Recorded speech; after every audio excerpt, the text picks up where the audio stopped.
There is a way out, a way of escape. I'm Rhonna Rickman, former Remnant Fellowship leader and Way Down staff member. Join me and other survivors as we share stories of faith and of hope and of healing from spiritual control. This is the way of escape. The stories shared on The Way of Escape reflect my personal experiences and opinions and those of my guests. They're told for healing, awareness, and truth from our own perspectives and memories.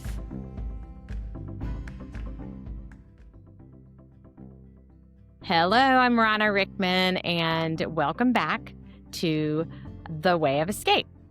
This is a podcast where we are going to share a variety of stories and testimonies, I guess you would say, from people that have left Remnant Fellowship Church. Abbi has a lot of experience in being controlled in this environment, I guess you would say. She joined the church when, were you 10? Mm-hmm. She was 10 years old, but I wanted her to get to tell her story. I have a few questions for her as well, but she'll cover some things about the false doctrine within Remnant Fellowship, the twisting of the scriptures in order to control, and kind of how the Remnant Fellowship doctrine strayed from the Bible.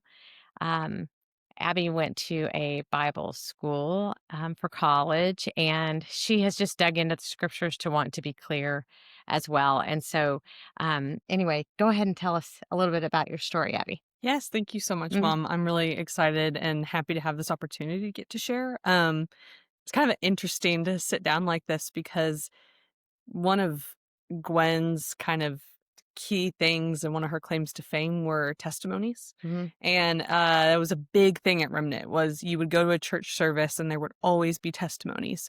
It'd be people backing it up is what they would call it. And not being in that environment anymore, I very often got called on to testify. And so it's really cool to get to be in this setting where I can actually talk about what we've Mhm. been through and what has happened and get to share a little bit of my story and not be under the thumb of what was expected to be said. So I think this is a really cool opportunity. So thank you Yeah. so much, Mom. But to start with a little bit of my story, like Mom said, we joined in 2006. So I was 10. I'm 29 now. My childhood, we occasionally went to church, but not very often. So I didn't have a really big, like a large kind of faith based or biblical based background when we joined. So most of what I knew about the Bible and about Christianity came from Gwen. And I think that's a little bit different than a lot of people that joined as adults and found the church through Way Down, because a lot of people had always been seeking or maybe had always been Christian. And so you had, like Mom had a pretty strong Christian background. You know, she knew that Christ died for her sins and she was saved by grace. And the hard thing is that that is not what Gwen taught. And it's a very interesting environment to grow up in, to not have that, at least in the background of knowing that you were saved. All of us, I feel, that grew up in it, we didn't have that. And so, just to kind of summarize what the events of 2024, basically, we were members for a long time, very involved. Mom and Dad were high up in leadership. My husband and I, so my husband's Blake, and we met in the church. His whole family was part of the church. He moved from Illinois to Tennessee to be part of Remnant. I moved from Minnesota to Tennessee to be part of Remnant. And so we met and got married young. That was a big thing at Remnant, was a push to get married young. It worked for me. My husband's incredible and it's a really great relationship, but I know a lot of people that did not work for. And it was such a push from leadership that you got married young and you had kids young. And so that's just a little portion of it. But I got married to Blake and we stayed part of the church. I went to Lipscomb University here in Nashville, which is a Church of Christ school. Which that's a whole story for another time.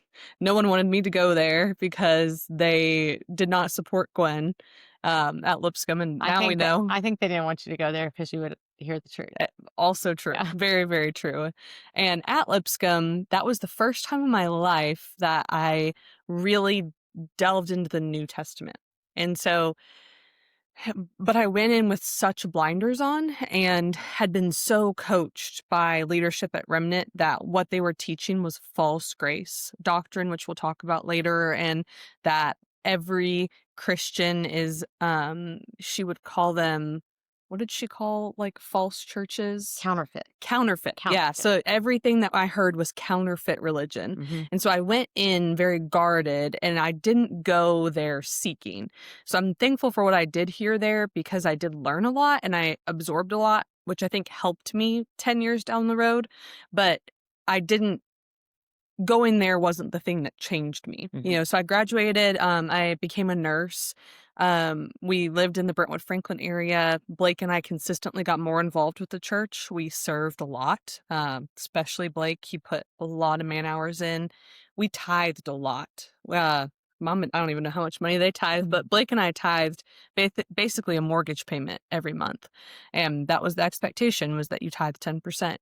And we were just so involved. And I have two boys. So I have one 3-year-old who was born part of Remnant, and then I have a 6-month-old who he's part of the reason that we ended up making the decision to leave. And so when my 3-year-old was born, we got even more involved. You're sucked into the community aspect. You have all these people that are all your friends and that have kids the same age and all the things to be involved with. And what had happened, though, is right around that time, he was born in 2022, but in 2021 was the plane crash, if you've watched the documentary, where Gwen and a group of leaders died in that crash. And so the whole church was rocked by that. And the interesting thing with Gwen is that she, for years, had built this.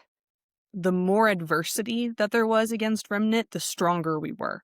So the more things that would come out talking negatively about her, we would just rally together and bring us closer together. Mhm. And so Mhm. then after she died, I feel like we kind of went into that mode of like rallying together. We ended up rallying behind Michael and Elizabeth because initially it was said they were both going to lead the church. Then Michael left, and we all should have opened our eyes when he left and said that this was wrong, but all of us were just like, it was always the rhetoric, like Mom talked about in the previous episode of they tell you that people that leave are crazy. And Mhm. so they tell you, they're like, well, actually, behind the scenes for months now, he's been crazy and, not been doing well. And so then you brush it off and you add it to your shelf. So it's one more thing to say, like, hey, is this right? But I'm not going to worry about it. So you put it on the shelf. And what ended up happening is that Gwen's daughter Elizabeth stepped up to lead the church. And well, sort of. I was very close to Elizabeth as a teenager. She has a proclivity to surrounding herself with young people. Um, How much younger are you then? I'm 15? 20 years Oh, younger 20 than her. years, yeah. Well, Okay. maybe not. I think probably 15 Yeah. years younger than her. But at the time, I was like 17 and 18, and she was in her 30s and had a lot of small children. And, but her MO for years and years has been to surround herself with that age of people. Mhm. So in her own high school and college, surrounded herself with people. And then I would, anyone that's in Remnant in every age group, ask yourselves, was there a time when you were 18 that you were close to Elizabeth? There probably was, or people around you were.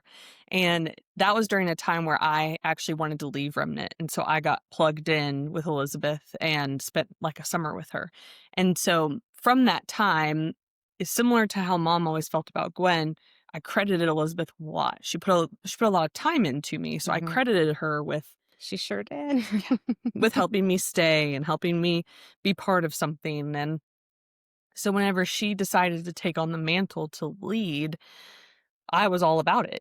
I thought that she had a gift. And what ended up happening was that she went basically into like hiding. And so there's a lot of really incredibly talented and smart people in Remnant. A lot of them have left actually recently, but there were a lot of people high up in leadership that are smart and talented people. And they basically ran the church. And she just, I don't actually know what she did, but hid out at her house.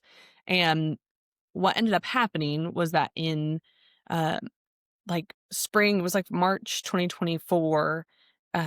is when Michael did the Channel 4 or Channel Channel 5, 5. the Channel 5 interview, and we had, like, a leadership meeting that Elizabeth was gonna host at Ashlon, which is Gwen's old house that she somehow inherited and bought from Michael, and we went to that. So Blake and I went because we were youth leaders and mom and dad went, and her appearance was so altered that it was so shocking where it took you out of the moment. And during that whole meeting, she talked about how she was given Gwen's gift of prophecy. You know, everyone always said that Gwen was a prophet, and Gwen claims that she didn't say that about herself, but there were times that she did, especially I'm Mhm. sure mom has text Likely. threads and all kinds of things. And but then Elizabeth was convinced that she was a prophet, had been given, quote, a double portion. She compared herself to Elisha and Elijah, saying that Gwen was taken up in a chariot of Mm. fire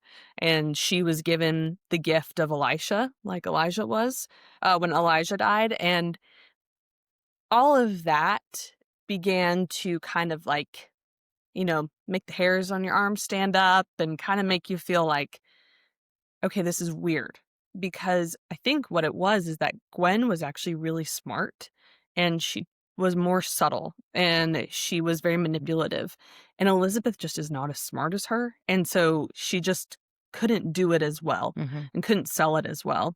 And you could tell that she has like pretty severe, like an eating disorder and body dysmorphia. And she's done a lot of plastic surgery and different things. And so you could tell that she wasn't well, but it's one of those things I just put up on the shelf and was like, "Well, she's been through a lot and lost a lot of people, and maybe this is just how she's dealing with it. We'll just keep supporting her." And that was the narrative you were Yeah. told Yeah, to believe, that's true. actually. That came from Amy and Naomi and, um, you know, Eldon and Sarah and all of the leadership that wanted you to share that narrative. They wanted you Yeah. to be educated in that. They wanted me to be educated in that so that when we were sharing why she wasn't showing up, why she wasn't there, why she looked different, plastic surgery is not a sin. I don't believe it's a sin, but altering your entire image is confusing. So, um, I think that was definitely taught into you or whatever the word would be. It was Yes. it was very purposeful so that you wouldn't question it. You're like, Mhm. "Oh, she's been in pain. She's been in pain." But I know a lot of people in pain that Yeah. haven't looked like that. Anyway, No, continue on. that Sorry. makes so much sense, and it Yeah. is real, but it was just one of those things where there was always an explanation, and so but she still hadn't come back to church. So we just kind of soldiered on, kept doing what we were doing. And then one of the tipping points for me was August 2024. Elizabeth's daughter got married. I got married young. Everybody got married young, but she was another young bride. And I was one of the things I did was volunteer on like the hair and makeup committee, and we would come do hair and makeup for free for entire wedding parties in the church. And so I've probably done 20 brides and hundreds of bridesmaids' hair over the years. And so they asked us to come back to help with this. And it felt like such an honor. It's Gwen's grandchild and Elizabeth's daughter. And so we were actually on a big 2-week trip and cut the trip short so that we could come back to serve. That's how messed up it is. And at that getting ready party, Elizabeth never showed up. It was her daughter's wedding. Her, her daughter she's honestly one of those people that like she's a good person and she is, and she's in a I don't know if she'll ever be able to get out of that environment, but she's always kind and generous, and she was, taking care of everybody else and was really an incredible bride that day, and her mom wasn't there. You know, her mom's paid assistants were there, and that was one of those where I was like, wow, there's something missing. Something is wrong going on here. And that whole wedding was a eye opener for me for like the selfishness of Elizabeth. And because she did not allow her child to have a wedding like all the rest of us in Remnant have had. Like I had 1,000 people at my wedding. It was the whole church. Everybody comes, everybody volunteers.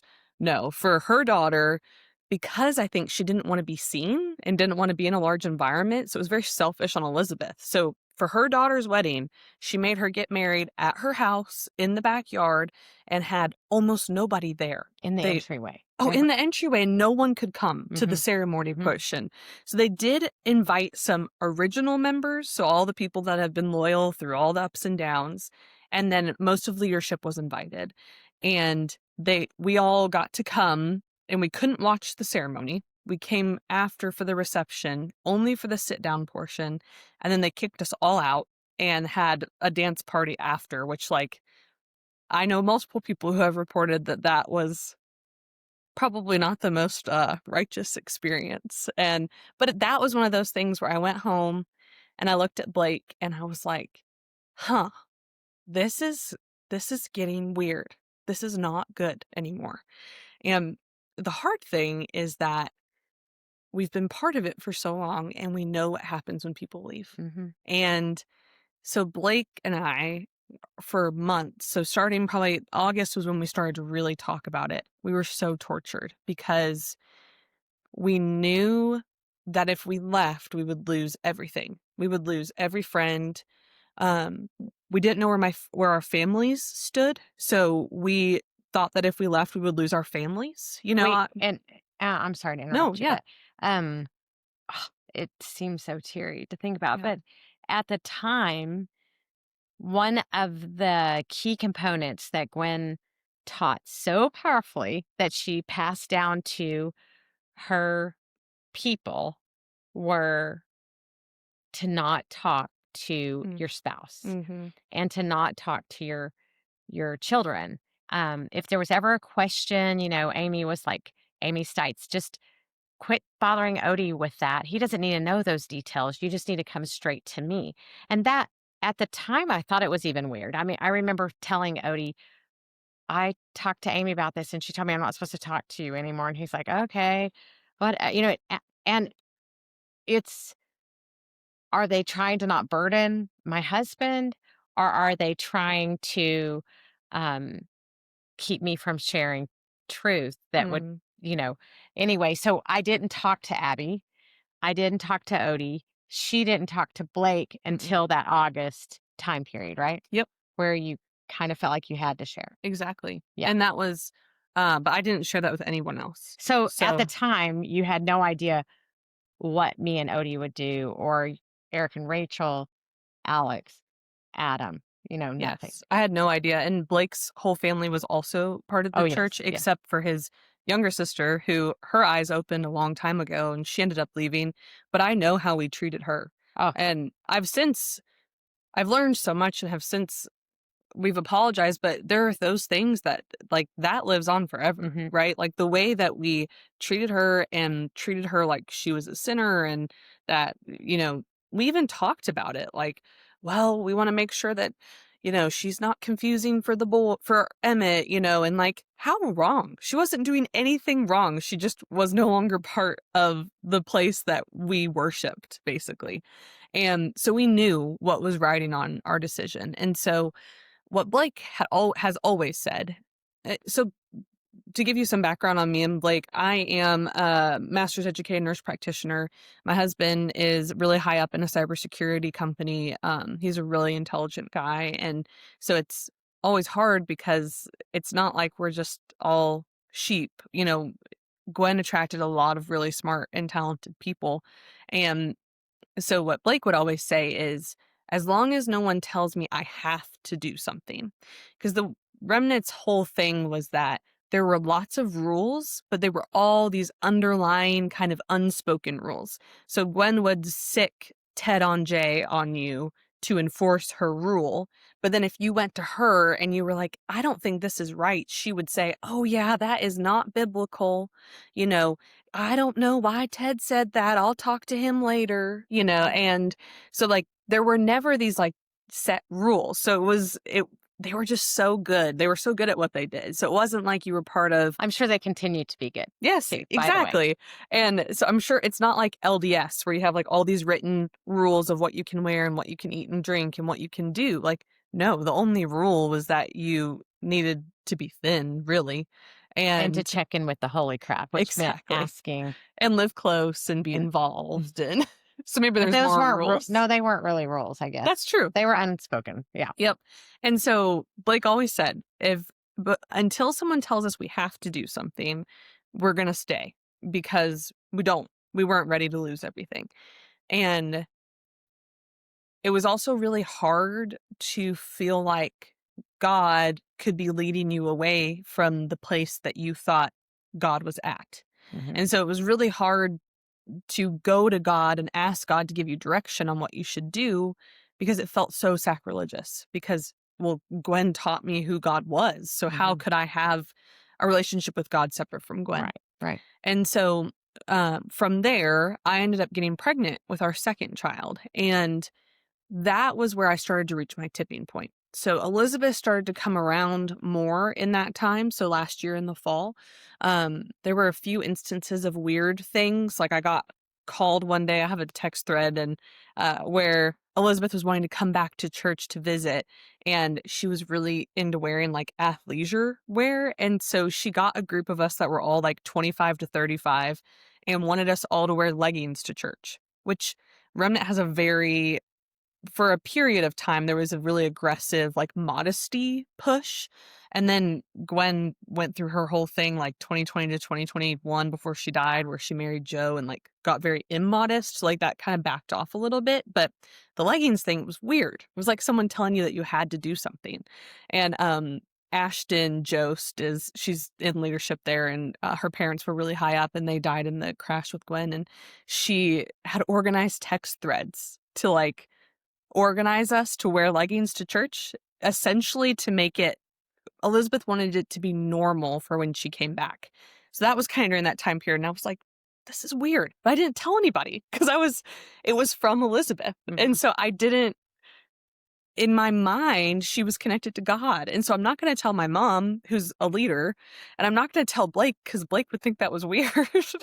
And so I just, kept it to myself and kinda kept going about, and what ended up happening was mom never shared anything with me, but about what was going on, but she, in a moment of her own torture, shared that there was a large group at Ashlon at Elizabeth's house of underage people smoking with Elizabeth back behind the pool house.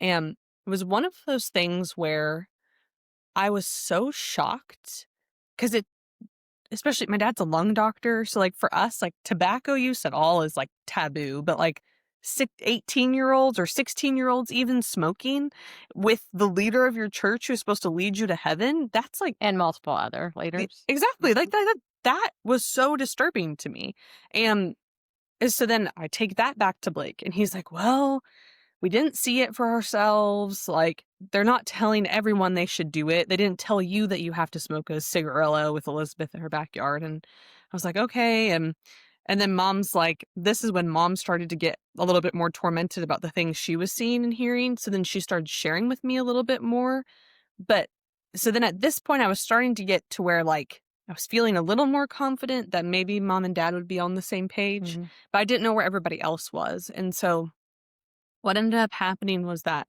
it was, like, the fall festival, it's called Feast of Harvest, and last year was, like, Elizabeth's big debut back, and that whole thing was, like, a debauchery party. It was, like, drink as much as you want, Elizabeth is coming back. We shot off fireworks whenever she drove up and, like, I forgot. cheered her in when she walked in.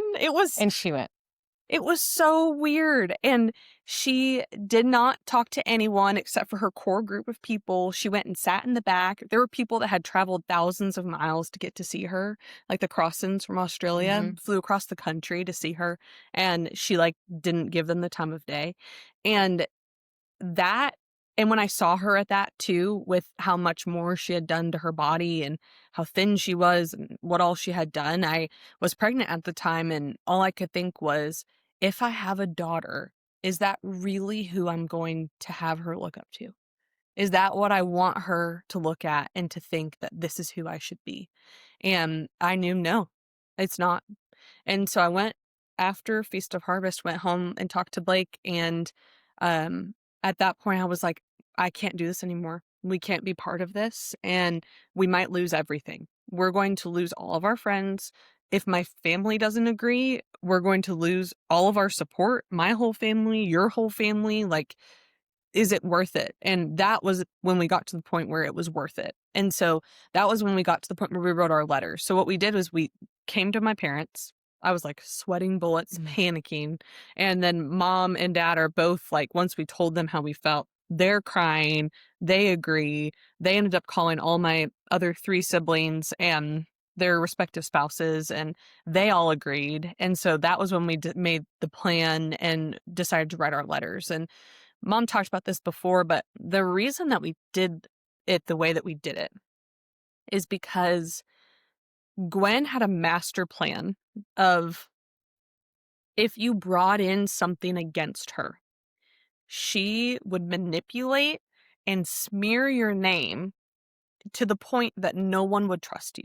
So every person that's ever left, if you're listening to this and you have left the church, the amount of things that we have heard about you is astonishing, because that's just what Gwen did. She was good at it.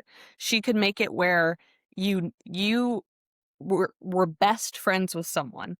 Like, mom has someone that she was really good friends with. Over Mhm. the course of a month, leadership, like high up leadership, and Elizabeth made this woman out to be so crazy that whenever she left, we were all like, "Yep, she deserves it. Let's not ever talk to her again." So sorry. And she knows how sorry we are and how much we love her. But I think what is really interesting is that going into it, we know the plan, right? Mhm. We know what they do. We And we also, um, before, just to piggyback off of that, before that, Adam was still living at home, and he had come to us about multiple situations he mm, had noticed, just coming to us as parents, to me and Odie. And we would just be like, persevere, just keep going. You keep going back to Ashlon, you keep doing these things. And so we knew Adam's heart was completely confused and tormented. And then I had noticed Eric and Rachel pulling back from going to things at Ashlon as well. And I had even gotten on to Eric for not participating and going to Ashlon, and he said, I can't do it, mom. And this was a good month or so before. And so they hadn't actually come to us to say we want to leave, but but I knew in what was going on. And I knew with Alex as well that in her situation, she and her significant other were completely on the same page, that it was torturous to go there. It was very confusing. And so we had, honestly, we were scared, but very clear that our kids had a head on their shoulders, and that they had looked past just all the control and manipulation, mhm, and were reading it from their heart and from the wisdom within, that things were off. And Odie had written a letter to leave the church, um, to leave Remnant Fellowship, um, 40 days before Feast of Harvest. And I cried my eyes out, panicked. And then he said, I think we're going to wait 40 days and pray for conviction and change. And he prayed every day for the 40 days for that. And so our kids didn't know that. And so when Abby came to us, Abby and Blake, it was very clear that I knew everyone. Odie and I knew everyone was on the same page in our family. So, yeah. um, yeah. And that it I think that is what gave us the strength to leave like we did, Hmm. because we had each other. Hmm.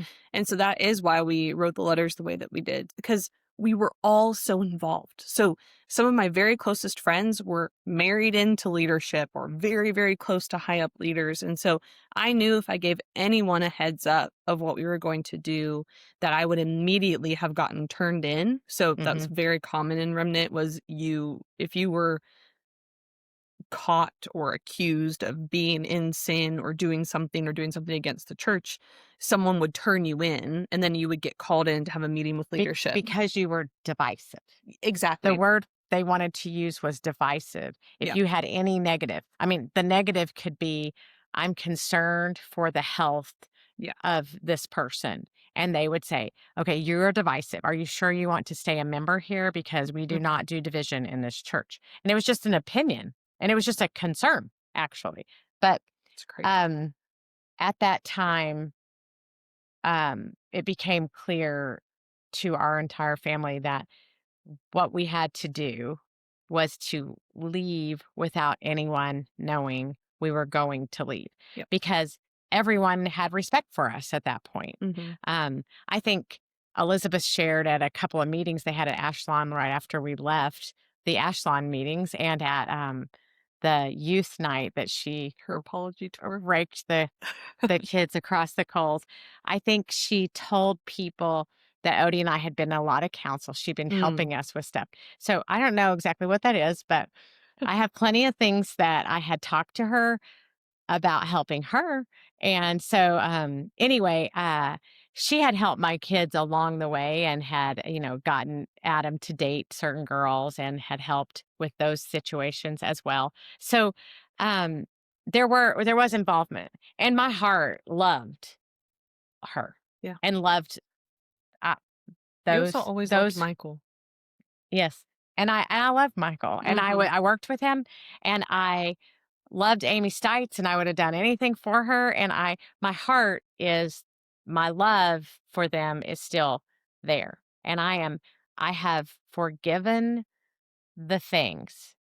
I will not forget the things. Mhm. And I won't forget the offenses that happened and the words that were said about us. But I think somebody shared with me at one of those Ashland meetings right after we left, just to Abby's point on why we did it so quickly, was it's so interesting that 2 weeks ago you would have had us um, you would have been praising the Rickmans. You would have had the Rickmans on stage testifying. You would have had us trusting the Rickmans. And now all of a sudden, 2 weeks later, just because they left, they're horrible people and they did horrible things and they needed tons of guidance and counseling um and that our feelings got hurt and all that stuff. And you know, it was shocking. I can promise you.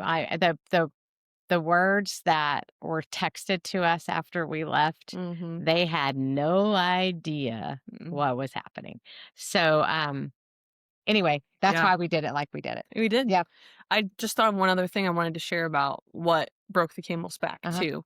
The day that we came over. So it had been all of this. Blake and I had been talking and decided that we were going to have to make a decision and going to have to leave. And what had happened, it was like the week after Feast of Harvest. It had been for like a month or so. Elizabeth had been pushing really hard that she wanted her social media to grow. And Mom had always helped with Wait on Remnant social media. So she had managed all of Gwen's social media, done it for free for years and years. And we're taking like a really I got small paid paycheck. 1 year, yeah. Yeah, but like Like for most of forever, mhm, you volunteered that time. yes, And 13 years. so when Well, Gwen died, Elizabeth kind of just like rolled over the people that were helping with that stuff. And so mom was still helping and she got volunteered. And mom at this point told me about this because I think she was knew how I was feeling a little bit more. But I was getting to where Elizabeth would text me, and I have screenshots maybe we can add in sometime, but she would text me and be like, "Hey, text all of the youth about my Instagram post I just posted. We want everyone to like and comment and share. I want to grow my Instagram." It was private, so it was a private account. I want to grow my Instagram before I go public so then people can see how much support I have on all my posts and videos and stuff. And I we was could like, do a whole episode on that we should do a entire whole we that really should, but mom got put on this, like, committee to basically reach out to every single person in the church that was not engaging with Elizabeth's social media, and, like, we have the receipts for this, we're not making this up, and I'm someone that has a really hard time having social media. I have to have, like, very limited amounts and limited time, and so at that point, I'd actually gotten rid of all my social right. media, and so it was like, "You're going to tell me that I have to have an Instagram to support Elizabeth Hannah? No." And so that was another one of the things that, like, it just was too much, and that And was it where wasn't about supporting God. It no. wasn't about supporting Remnant Fellowship. Actually, God and everything to do with Remnant Fellowship had been removed from her social Yep, media as to clear it up, and her children yep, were removed so that she could find a husband. Yep. All those pieces kept coming together Mhm. with these letters. Mhm. And so those that are watching that don't know how this all works, Odie and I had a small group that we were the leaders over. We were Mhm. in the leadership. We had been moved up to be shepherds, and we were in the high end leadership, which was this group of people that Elizabeth would text. And when um, we decided we had to do this swiftly, and kind of just be done because it was tormenting us and we couldn't go back there ever again. And we knew everybody was going to hate us or whatever was going to happen. And we were going to be lied about. And so we wrote these letters. And so Odie and I had a letter, and each one of the kids had a letter as a couple. And then like Adam wrote a whole letter. And then I mean, we were so kind as to have Adam simmer down his letter he had It's written embarrassing. and take some edits out of it because he was so frustrated in writing it, Mhm. and his heart had been broken so many times. And so he somehow Adam sent his letter first that night. We decided to send them on our signal groups, which is like a WhatsApp type thing. And we sent them to the leadership thread. We sent them to the small group thread that we were the small group leaders of. And then like the kids would send it to their special group that they were involved in, and Adam sent it to the youth group. So he sent it to 300 kids, and it went to them first. And then we had parents texting us immediately, "We're so sorry to hear about Adam." And I'm like, "Oh no, we all left. Yeah. This is all of us." But um, in doing that and in writing those, and in watching all the HBO documentary and watching the Lifetime thing and listening to podcasts um, of even different high control environments, um, it's the same thing. Mhm. And we in it, our brains at that moment just knew it was wrong. And it had gotten increasingly wrong. And there Mhm. was no truth being told anymore. And we were following a person. We were not following the footsteps of Jesus Christ. Yeah. It was very clear. We were standing ovationing for a person. Mhm. And um, at that point in our letters, we gave an incredible amount of props to Gwen Yeah. and what she had done to us for us, Mhm. and how things had changed immensely since Elizabeth had gotten there, um, and everyone was lost and starving and all the things. Of course, we will do an entire episode on how we would rewrite our letters Yeah. a year out now. It's a very different take on it. Seriously, within like 5 days, I think. I Yeah. remember thinking, "Oh my gosh, why did we say that? And Yep. why did we think that?" And, um, I loved Gwen, Mhm. and she truly had the power of persuasion, and she was a gifted business leader, Mm. a salesman, and, she had an incredible gift of teaching you to deny yourself, Mhm. and easily you can lose weight when you do that.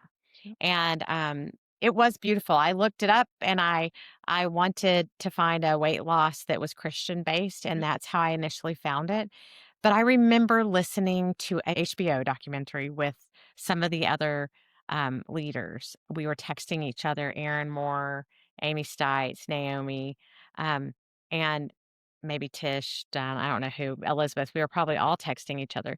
And I remember hearing Jacoby Pittman's testimony on there. And she goes, "It was the happiest I ever was. Mhm. It was so fun." I mean, Gwen would open her house, and I don't want to quote her exactly, Mhm. but I remember the t- the the texting and the conversations that ensued after that from that group of leaders, going, "It was the happiest place on earth," like making fun of her for leaving the happiest place on earth. It was a time of fun and busyness, Yep. and we were sucked into it, and it felt good. It's like when you're starving Mhm. and you finally get something to eat. Mhm. It's probably not a Pop Tart makes you not be hungry and makes you feel like, oh, okay, I'm not going to starve to death. But really, you'd be better off eating some chicken and potatoes, you know? Mhm. And instead, it was kind of like we were given this thing because we were and it just would tide us over, and we would go on to the next busy thing and the next. So Jacoby's description of that is honestly very true. It was a very busy, happy time, but now it's clear to us that it's not real because no one cares about us. Like, no one even asked when Abby had her second child. But they were all best friends with her when we were there. And they were all best friends with me and wanted to know how she's feeling and all the things. So it became very clear quickly that, oh, good grief, this was taught by Gwen way back in the day. Yep. It was her master plan. The only reason we finally figured it out is because she was skilled at it, Mhm. and Elizabeth wasn't. And Thank you, so God. and so, um, the I think also the embarrassment of thinking we had fallen for something. And Mhm. I know that there's people that are in there and they're like, they've sold their soul to be there. Oh, They've yeah. sold their farm. They've sold their things. They've disassociated with all of their family. Mhm. They weren't there for their parents' funeral. They weren't there for their child's wedding.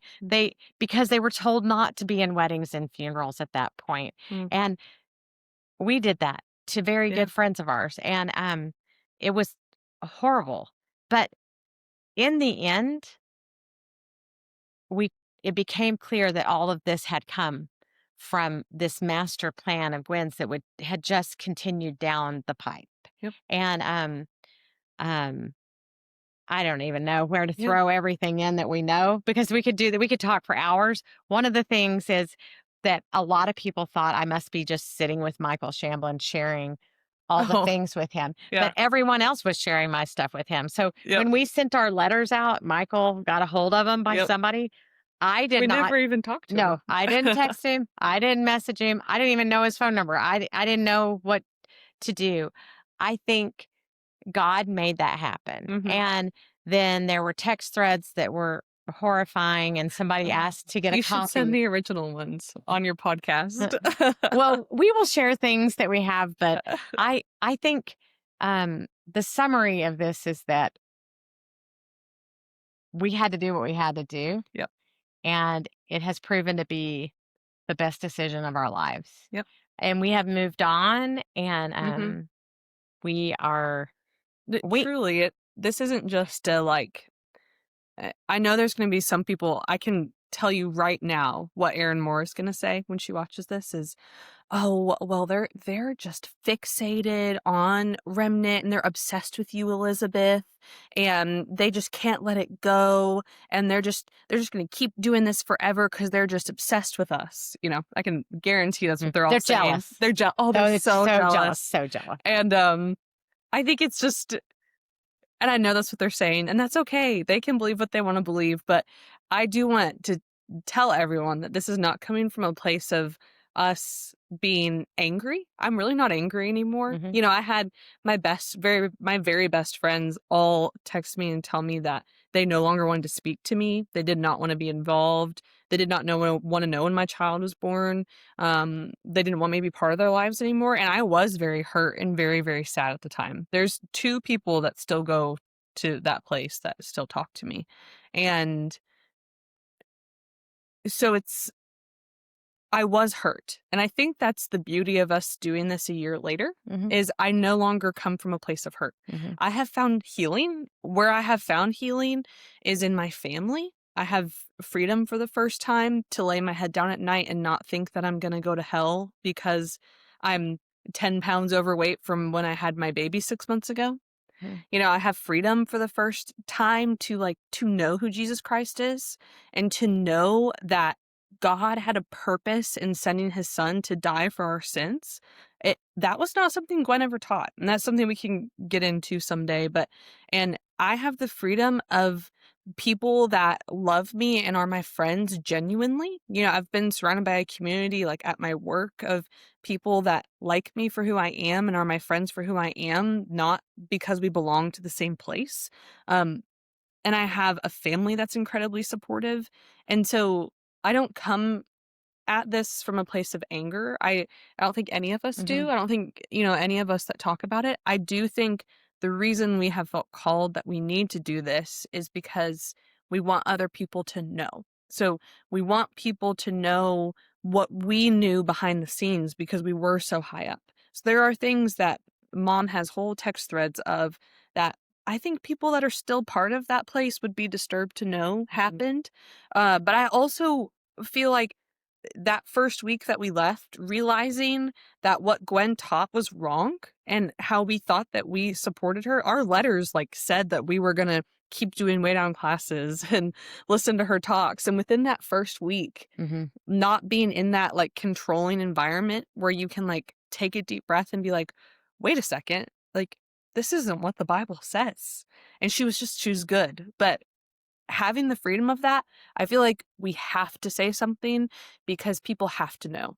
And people are confused, and Yeah. so I have gotten calls and text messages from people that want to know what way down talks am I still listening to, or Yeah. what class am I doing that's a way down class, and I have not listened to one thing. Mm-mm.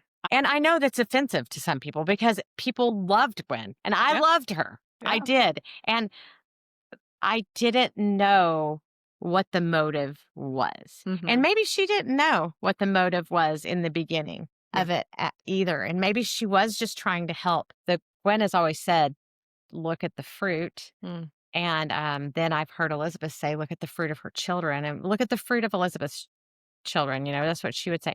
And so look at the fruit of Gwen's children and what they have going on. And Hmm. we're not proclaiming for anything. And I know at the beginning people thought the Rickmans are starting their own church.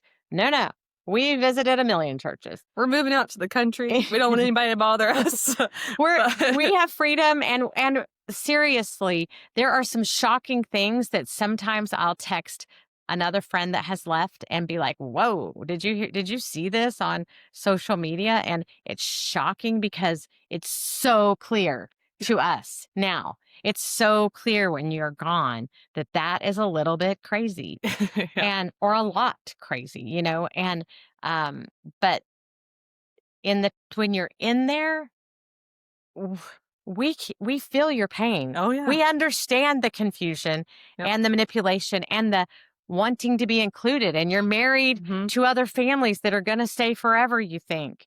And then God, Abby's in-law family, they all left Yep. in the end They're too. incredible. And everybody has found a new place and a new home. And we just wanted to share. I wanted you guys to get to hear from Abby, and I'll have her back on and we'll talk about more of the doctrine Hmm. and just, I have a lot of other things. I've done a couple of episodes that we've pre recorded with some other friends, and there is a lot of hurt, Hmm. but honestly, we are thankful Hmm. that we are on this side.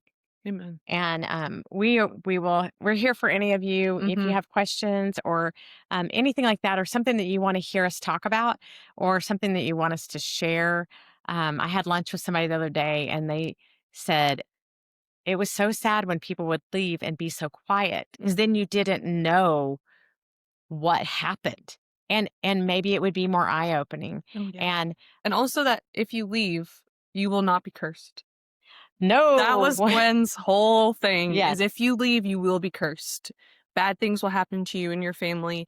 She would pray. I don't want to accuse her of anything. You don't want to talk about people that are gone, but I know for a fact that she would talk in groups and be like, well, that person left, it'd really stink if something bad happened to them, but like jokingly. And that was what was taught. And I just want to share with you all that we are blessed and we are not cursed. And if you feel the prompting that you need to leave, you will not be cursed.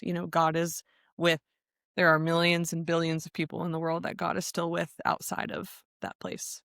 So We love you all. We hope that you can learn why we left mhm. and that we can clarify more and more of it as the episodes continue. Thank you for joining us on this, The Way of Escape. Thank you, Abby, for sharing and for making it clear and for being amazing. Best mom award ever. She has two beautiful little boys that God has blessed her with, and it's been really amazing to watch. So we love you guys. We will see you next time.